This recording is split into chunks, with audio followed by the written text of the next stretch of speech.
Hi, I have new microphones, and this is the Ford Focus Active.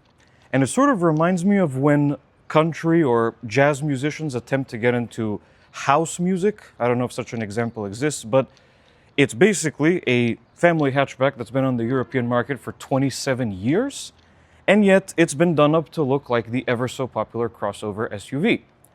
But it's not a separate model, it's just a trim level. Let's have a look around it. First, a little bit of talk about the 4th generation Ford Focus, which is what this is. Usually the cars I deal with for these videos are either Chinese or from manufacturers you might not have heard of if you're from the US, like a big contingent of my audience is. But the Ford Focus, I believe, needs no introduction. It's been Ford's C-segment hatchback ever since 1998, when the first generation launched in Europe. The first gen was sold in the US, the second gen was different, but there was still a Ford Focus in the US. The third gen was sold there, but this one, the 4th gen, which came along in 2018, was never sold in North America. So it might be sort of an interesting perspective. And also I was curious about the Ford Focus because in November of this year, in 2025, it's going out of production because Ford of Europe doesn't believe in the family hatchback anymore. That makes me really depressed, but I was curious to find out what the 4th gen Ford Focus is all about. Now, as I mentioned, this is the active trim level, and it's the only leftover from the 4th gen Ford Focus's several different visual trim level identities, sort of like the F30 BMW 3 Series with the modern line and the luxury and the sport line, if you remember that. There was a similar sort of thing with the 4th gen Focus, and I'm going to hand you over to VoiceOver Core so he can explain this part. Otherwise, if you want to get along with the review, and I imagine a lot of you do because you don't like listening to me talk very much, skip to this time in the video so we can get along with this. Hi everyone. When the 4th generation Ford Focus came out in 2018, it had 3 different sort of identities, if you will, similar to what the F30 BMW 3 Series did back in the day when it first debuted. So there was obviously the basic model. There was the titanium, which was like the standard well-equipped one, and then you got into the 3 distinct identities. So there was the Active, which is the one we're reviewing today, a bit crossovery, a bit more sort of off-roady with chunkier tires and the body cladding and that kind of thing. There was the ST line, which was a little bit more sporty with lowered suspension and unique wheels and aerodynamic quote-unquote upgrades. And there was finally my personal favorite, the Vignale, which was a luxury model. Yeah, for some reason Ford did this thing for a long time where a lot of its models, including the Fiesta, which is even more absurd, all of them offered a luxury trim level called the Vignale, and they featured things like polished grills and polished alloy wheels and quilted leather seats and stuff like that. It was strange. I love them because they're weird and they shouldn't exist, but that was a thing that happened. And yeah, that's as brief as I can get about the explanation about the Ford Focus's visual identities. So now I'm bringing you back to on-camera core so we can continue with the review. Yeah, you're back. Okay, let's get into the design of the 4th gen Ford Focus. Now, I've seen this car thousands of times in real life, really. It's been around for a long time. This is its 7th full year on the market, or maybe 6th full year on the market. And I've always found it to be quite a good-looking vehicle. Obviously, this is a facelift 4th gen Focus, as you might have noticed by the fact that the Ford badge is inside the grille rather than above it, thank God. You have those pretty standard, thanks a lot for that autofocus, those pretty standard headlights there. Apparently it has front fog lights. I don't see where they are. I think they're inside the headlights themselves. And of course, this being the active trim level, you have that little unpainted piece in the bumper down there with that little silver trim and a spot for the radar for adaptive cruise control, which this car sadly does not have. And it's overall a very crossoverified sort of thing. And it also highlights the fact that automakers don't really do this sort of thing anymore. If you are into weird cars, you might remember the fallen legend of the Rover Streetwise from 20 years ago or so. That's what this is reminding me of, and in no bad way whatsoever. Moving on to the side profile, you can see the active badge on the front fender and those little bits of body cladding all over the place. The skid plate down on the bumper, on the side skirt rather, that's been painted silver, and obviously you also might have noticed that the car has a slightly raised ride height. And it also has slightly chunkier tires. These wheels are 17 inches. You could get 18-inch wheels on the Focus Active for quite a while. I'm not sure if you can get them now, but this one has the 17-inch wheels and they look nice. I'm not really a diamond cut wheel sort of dude. I've explained this thousands of times before, but they look nice. By the way, I should also mention that the Focus Active is also available as a station wagon. Can you believe that? They're still making those. Yes, you can get the Focus Active as a wagon as well. There's a Focus sedan in some European markets, including here, but you can't get that with the active trim level. You can only get it with the titanium, which is like a, as I explained before, like a middle of the road sort of thing. Anyway, I should also mention at this point that this Focus is obviously red. Here's the name of the color. I'm going to put it up on the screen for you. It's red, and this is, I'm told, the most expensive optional color. Not one for red cars myself, but this is one of the nicer reds I've seen in modern cars. Obviously, it can't match Mazda's Soul Red, but it's nice. I like the look of it, though I would always prefer the Ford Focus in either blue, or in this case, the Active is available with a dark green sort of deal, and I like that a lot too. And one of the more interesting features of the 4th Gen Focus is that sloping roofline in the back, which wasn't really a thing before, but it was a bit odd when we first saw the car a few years ago, but I think it looks rather nice now, having seen it in real life multiple times and having grown used to it. And finally, the rear end. You can see more of the body cladding, both silver and black. The taillights are a little bit darker. I don't know if that's part of the active trim level or part of the facelift, but they are a little bit darker. They are LED items in the back, although the turn signals are halogen bulbs, which is a little bit odd. I forgot to mention, by the way, that the headlights are full LEDs as well. You can see the Focus script across the tailgate and the older Ford badge. Even though this is a 2025 model, it still has the slightly older, more embellished Ford badge with the bezel around it. It doesn't have the Puma's dark blue on white, but that's okay, no big deal. And something that is increasingly rare in the car industry today, although seems to be making a comeback, real exhausts back there. By the way, it occurred to me when I started filming this section that I don't know if there's enough clearance to open the tailgate, so I'm gonna have to test that out. I will join you all in a second. All right, so there is enough clearance to open the tailgate, which is nice. The lights are on because my cameraman just got in the car because it's hot out here. It really is. So with that in mind, what do I think of the Ford Focus design? Excellent. It's refreshing to be driving something that is just a normal family hatchback and that is not a massive lumbering SUV thing. And although I personally don't see the appeal of the crossover trim level, I can understand that the reason why Ford's doing that is to increase the shelf life of this car on the market, which is a great thing. And it looks good. Even done up as a crossover, it looks pretty fantastic. And now that we're done talking about the exterior design, let's get on to practicality. First, the key fob, which is here. It is exactly the same as the key fob in the Puma, minus the older Ford badge, as I said already. The autofocus is not having a good time today. Oh, it's because I'm filming in cinematic mode. Dumbass. Anyway, there's the key fob, there's the unlock button there, the lock button, and the tailgate release, which you have to press twice. Sadly, it's not automatic, so give me a second while I walk over to the car. So anyway, the tailgate is open. We just have to lift it up. Bam. Cargo area with 375 liters of space, which is about average for the class. You have a little hook here and another one on the other side along with the illumination. So you can see I have a bunch of stuff in here to demonstrate. There also should be some underfloor stuff. No, there isn't. There's a spare wheel under there. So no extra storage unless you fold down the rear seats. And if you do, you get this much space. This is all you have.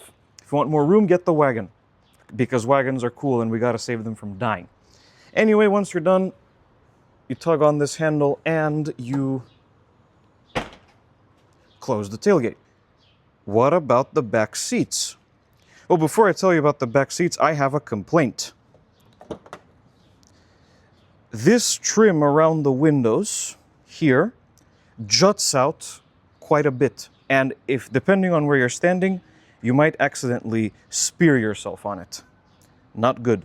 Anyway, the active trim level does come with these blue trimmed seats, which look rather nice and they're very comfy, but more on that in a second. Let's now get in the car. So this is my first time getting in the back, by the way.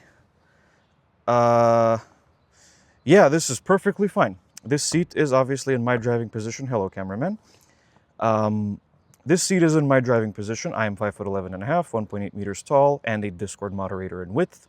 And there's a perfectly acceptable amount of knee room in here. Maybe if the driver is a little bit taller, there might be a little bit of a smaller gap here. And headroom is, well, could be just a little bit better. Because the roofline slopes, as I explained previously, there's not a whole lot of room, but if you do have the extra knee room here, you can slouch just a little bit. There's a net in the front seat for storage. There's some door pockets and a scratchy plastic door panel, which is about what you'd expect, really. The floor here is almost entirely flat, and you have a little... What's this? Oh no, there's two USB-C ports for charging. I thought it was a 12-volt outlet because the housing looked very similar. And there's a out-of-the-way hat. There's a folding armrest with cup holders and a pass-through through to the cargo area in case you need to carry super long items. Obviously the seats fold down as well. I don't know if I mentioned that in the cargo area demonstration. But yeah, that's about it for the back seats on the Ford Focus, but I think it's time to get the other angle into the room. So, as you can see, here's the headroom and the legroom. And the middle seat is also, due to the almost flat floor, and the fact that the tunnel itself is pretty wide, so you might be able to sneak your feet onto that. Pretty good. Let's move on to the front. As you might expect, the Focus has a keyless entry system. There's a little ridge on the top of the door handle, and there we go, I just locked it. There's a ridge on top of the door handle and on the bottom as well, the same thing as the Puma. You tap that to lock the doors as you saw, and you grab the door handle as you would normally to unlock the doors. Bam! Interior. Here's the little A from the Active Trim logo with its little blue stripes. These seats are very comfy, actually. They're completely manual. Here's the door panel with its something resembling padded leather, I'm not sure. And that's about it. So let's go ahead and climb inside and get this show on the road. And now we are inside the Focus.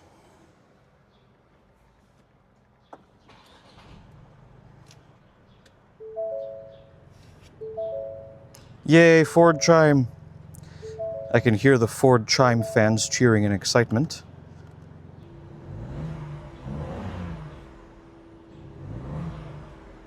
First thing that greets you inside the Focus is this pretty standard 3-spoke steering wheel with immensely thick leather. I couldn't believe it when I first grabbed the steering wheel.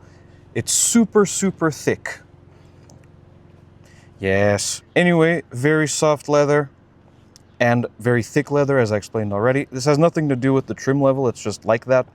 You have the cruise control here and some miscellaneous media controls and stuff to do with the gauge cluster and the voice commands and the answer call, end call / previous next track buttons. Little bit of, I don't know why I just zoomed out like that, little bit of piano black here and some silver around that. And in the middle we have the horn, which sounds like this.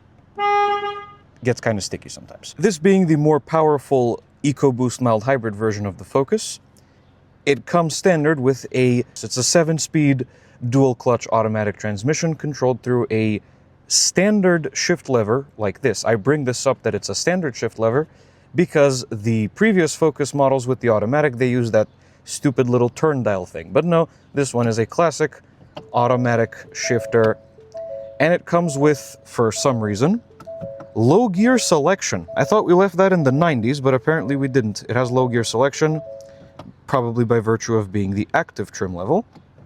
Once you put it in reverse, by the way, it goes without saying, but there's the backup camera and the front and rear parking sensors. I'm not sure that you can get a 360-degree system on the Focus, but this gets the job perfectly done. And, well, it's a hatchback. It's not that big, is it? Must apologize for the slight fan noise, but we're gonna sweat to death if I don't leave the AC on just a little bit. Anyway, this is a 13.2-inch screen that is running Ford's Sync 4 infotainment system. Notice how it's a little bit wider horizontally than it was in the Puma. The Puma had a slightly different aspect ratio, but this is basically the same system as it is in the Puma. And I also took the liberty of changing the screen theme to dark, because it always looks better. Anyway, Sync 4, it's fine. Doesn't give you all of the latest, most greatest, and frankly useless features. It's a pretty standard infotainment system. It's fairly responsive and pretty intuitive and easy to use. It has built-in navigation, which is always nice. I had some Bluetooth issues, but Apple CarPlay with a cable worked perfectly fine. This features button, you can control various different things to do with the car. And you have some apps, standard stuff. There's Apple CarPlay and Android Auto. As I said, with a cable, they work fine. At the bottom, the climate controls are always pinned because, oh yeah, Ford got rid of them in the facelift of this car. The pre-facelift Focus had physical climate controls. This one does not. I don't really understand that, but because they are pinned at the bottom, you always have access to them. There's your driver temperature control, recirculating air, the fan speed, automatic mode with 3 different levels. There's your zones, which brings up a separate menu. I would have thought it would be fine to just tap that and have the arrows highlight like other climate control systems, but I digress. Max run defrost, rear defrost, air conditioning, and the passenger temperature control. Over here you have some climate vents, which thankfully have separate dials to open and close them. Remember when cars had those? And, just standard climate vents here in the middle. Over here you have some shortcut controls, the engine start button, which I believe used to be here somewhere previously, but now it's here. That's your park assist, which also contains a navigate to parking option that I haven't seen before. There's the all-important disabling auto start stop, helpful if you hate auto start stop. I don't really hate it that much myself, but it's nice to have that as a button. Max defrost for the front again.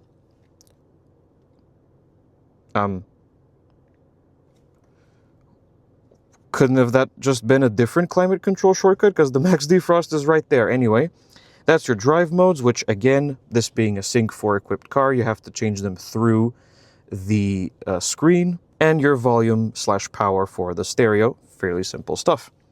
Here you have a wireless charger for your phone. Over there, again, you have the choice between USB-C and USB-A if you want to charge your device, which is great. And a 12-volt outlet in case you need extra USB ports or what have you. Shifter that you already saw. The Focus, unlike the Puma, has an electronic parking brake, which also means it gets auto hold, so that's nice. Center storage area, and that's about it for the center control stack in the Focus, so let's move along to what's in front of the driver. So this is a slightly older version of Ford's digital gauge cluster. I believe the Focus has had this for years. As you can see, the layout is a little bit different. It doesn't have the, quite frankly, useless fraction RPM display, so it doesn't go 1.2, 1.8, 2.0, and so on. It just has a normal tachometer. There's the speedometer, which is much bigger. It doesn't show you any of the speeds from 0 to 240 kilometers an hour. It just has a digital readout in the middle. And also, you can change the theme irrespective of the drive mode, or at least I haven't found a way to do such a thing. It's all entirely dependent on the drive mode. In the middle, you can configure what's shown using this little rocker switch with an OK button. So you just push it up and down, and that switches you between the different readouts. There's the hybrid gauge. You can probably already guess what this does, but when you floor the car, it goes into that little, I think that's a turbocharger graphic, but I'm not sure. And when you slow down or brake hard, it goes into the battery. There's the tire pressure monitoring system, always good to have. Fuel economy, and that's about it. In case you want to add more options to that center display, you can press this little bulleted list on the steering wheel, and that gives you some other options as well. And now I think that all of you want to see what the different drive modes do to the gauge cluster screen, so let's do that now. The drive modes, incidentally, are Normal, Eco, and Sport, which is standard, and then there's Slippery and Trail, which is not exactly standard. This is Normal, very blue, very on-brand for Ford, really. Switching to Eco gives you a slightly lighter color, which looks very nice and pleasing.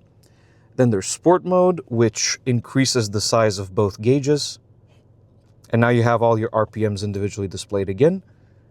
Slippery switches you to this sort of, gonna assume that's supposed to emulate the color of a rain cloud, which is cool.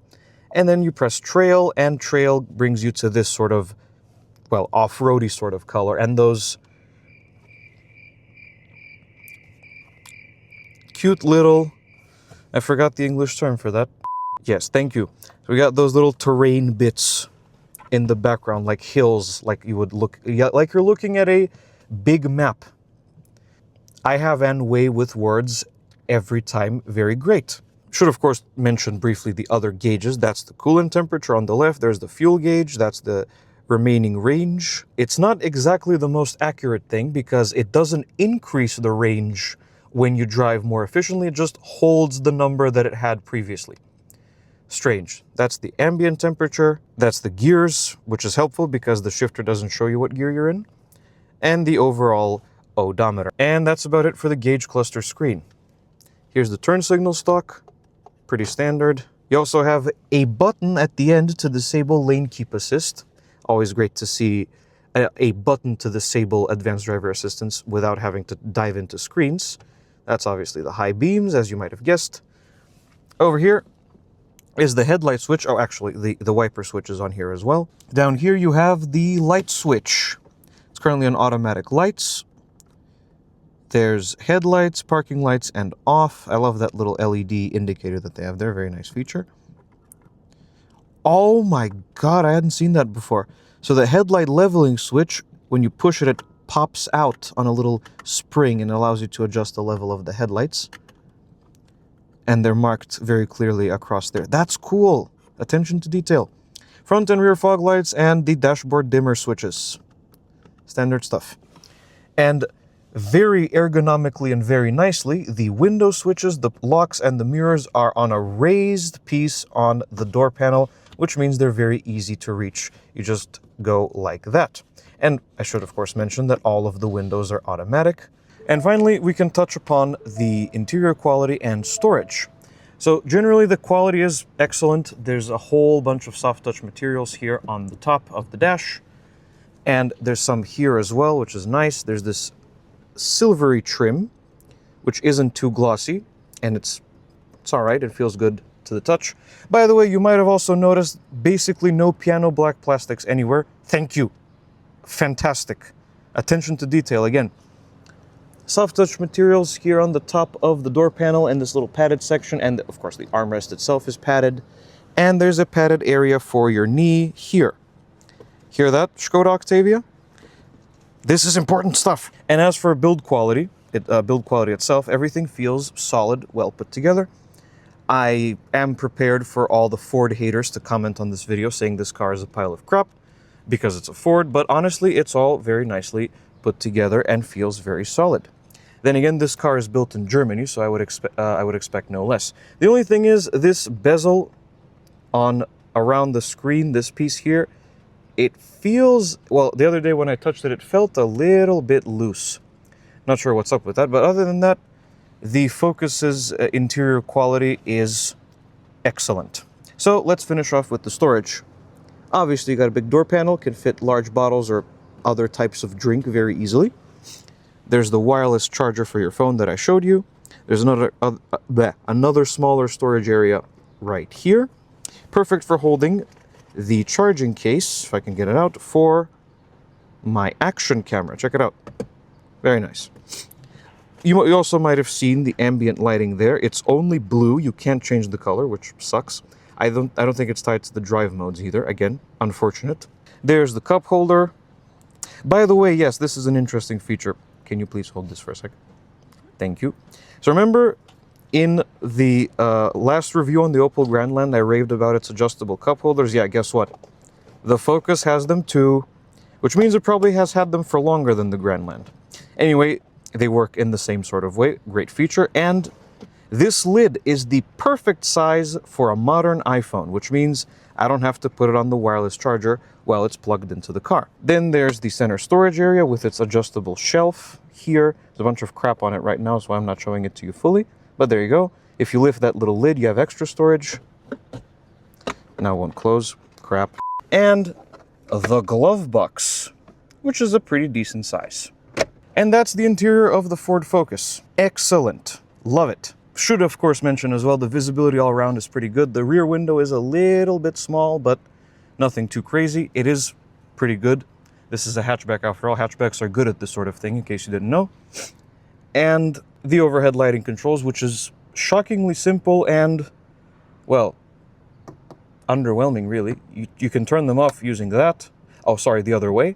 That's for the door, and that's to have them on all the time. No extra reading lights, no sunglasses holder, and, rather disappointingly, no sunroof, which is a shame. And also for the price that this car is, I don't really talk about pricing too much because it's not that relevant. All of you are from different parts of the world. But for about $32,000, I would like heated seats as well and adaptive cruise control. This car doesn't have adaptive cruise control. It's just regular cruise control.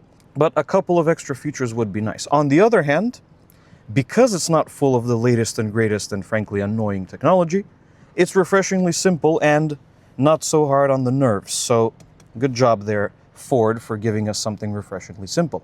Anyway, you're probably tired of me talking at this point, so now I'm going to talk to you some more about the engine. Let's go.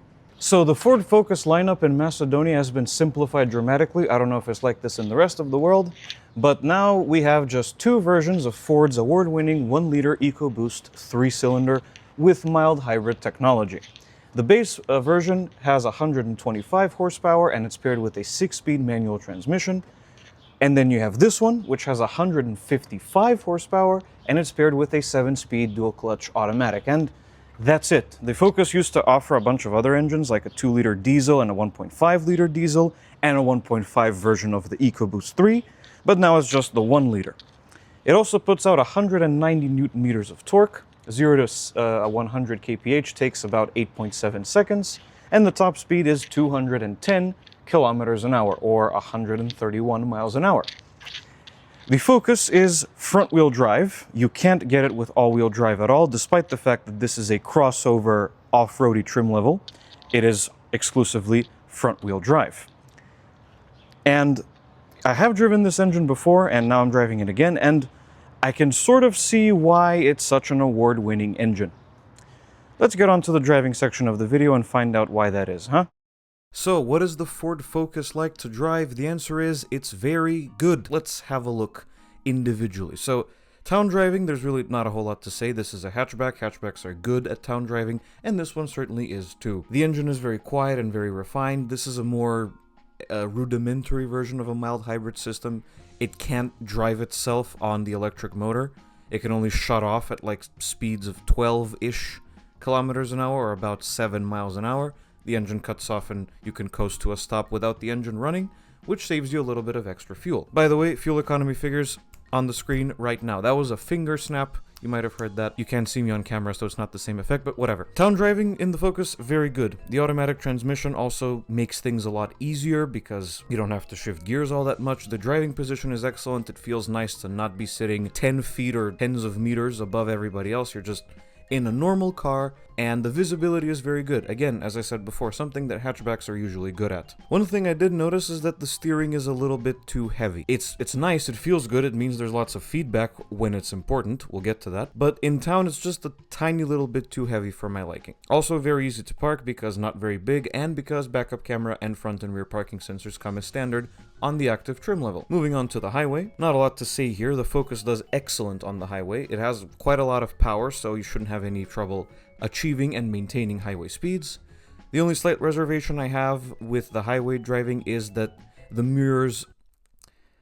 That was a different piece of feedback / criticism that I had. No. I was gonna say that one reservation I have about the highway driving in the Ford Focus is that there's a little bit of wind noise coming in through the windows. There isn't really a whole lot of road noise, which surprised me, but there was a tiny little bit of wind noise. By the way, the ride was super cushy, probably because of the Meteor tires and the race suspension, and the seats are very comfortable and they have a lot of adjustability. But yeah, the highway driving experience with the Ford Focus was also perfectly good. The area where the Ford Focus really excels and really surges ahead of the competition is in the corners. So the Ford Focus has been known in Europe for the past 30 almost years for being one of the most fun to drive hatchbacks without it needing to be a hot hatchback. And after driving this one, I can say that, yeah, that's absolutely true.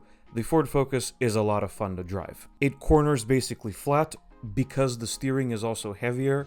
It means that there's more feedback through the road, there's a lot of grip, and it just, puts a smile on your face. The noises of the 3-cylinder engine put a big smile on my face as well, but that's more of an isolated case. But rest assured, the Ford Focus is going to put a smile on your face when the corners become twisty, or rather when corners appear on the road. And that's really about it for the driving experience on the Focus. There's not a whole lot bad I can say, and really that sums up the whole car. It's so refreshing after driving so many SUVs and crossovers to go back to basics with a family hatchback with a relatively conventional powertrain. And I didn't go in with huge expectations about this car, but it is f***ing fantastic, and it gets a score of 9 out of 10. Please, Ford, don't discontinue it. Please, there's so much life in it to go. It's amazing. Please don't discontinue it. Thank you. And that's going to be about it for this video, everybody. Thank you for watching this video. If you liked it, be sure to hit like and subscribe to the channel. Let me know what you think of the Ford Focus in the comments below, especially if you're an owner. I'd love to hear some insights, because a lot of you leave comments like that and it makes me happy. And be sure to follow along with the community tab on the channel for upcoming videos, and I will see you guys in the next video. Goodbye.